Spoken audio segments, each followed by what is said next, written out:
एक गहरी रात की काली बादल छाई थी जब विक्रम, एक रहस्यमय गांव में रहने वाला युवक, अपने दोस्तों के साथ एक पुराने हवेली में जा रहा था। यह हवेली, जिसे सब लोग भूतिया मानते थे, उन्हें अपनी अजीबोगरीब बातों के लिए मशहूर थी।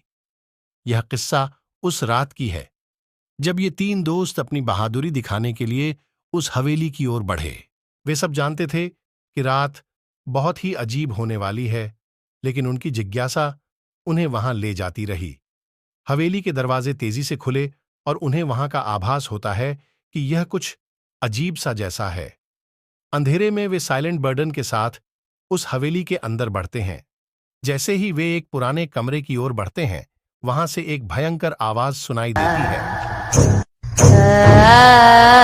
धीरे धीरे वे आवाज के साथ एक अजीब सी रोशनी के स्रोत की ओर बढ़ते हैं, जो उन्हें एक पुराने संगीत कमरे में पहुंचाती है। यहाँ वे एक पुराने ढाली ढाली ताबले के सामने खड़े होते हैं और आवाज से सुनते हैं, तुम्हारा स्वागत है विक्रम। विक्रम और उसके दोस्त बहुत चौंके हुए उस आवाज की ओर देखते हैं, जो एक भूतपूर्व संगीतकार का है। वह उन्हें बताता है कि वह यहाँ अपनी रूहानी संगीत से बसी हुई है और उसकी आत्मा अब भी इस हवेली में तिराकी कर रही है। इसके साथ ही वह उन्हें बताता है कि यहाँ हर रात अलग अलग समय पर राजाएं होती हैं, जिन्हें वह अपनी संगीत से जागा रहता है।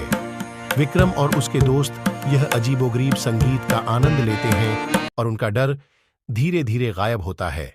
इस अनूठी रात के बाद वे समझते हैं कि भूतिया नहीं, बल्कि यह एक रूहानी संगीतकार का आत्मा है, जो इस हवेली को अपनी रूहानी धुनों से जिंदा रख रहा है। वे यहाँ के रहस्यमय और अद्भुत अनुभवों के साथ वापस चले जाते हैं। इस कहानी से हमें यह सीख मिलता है, बिना कन्फर्म किए गए न डरें।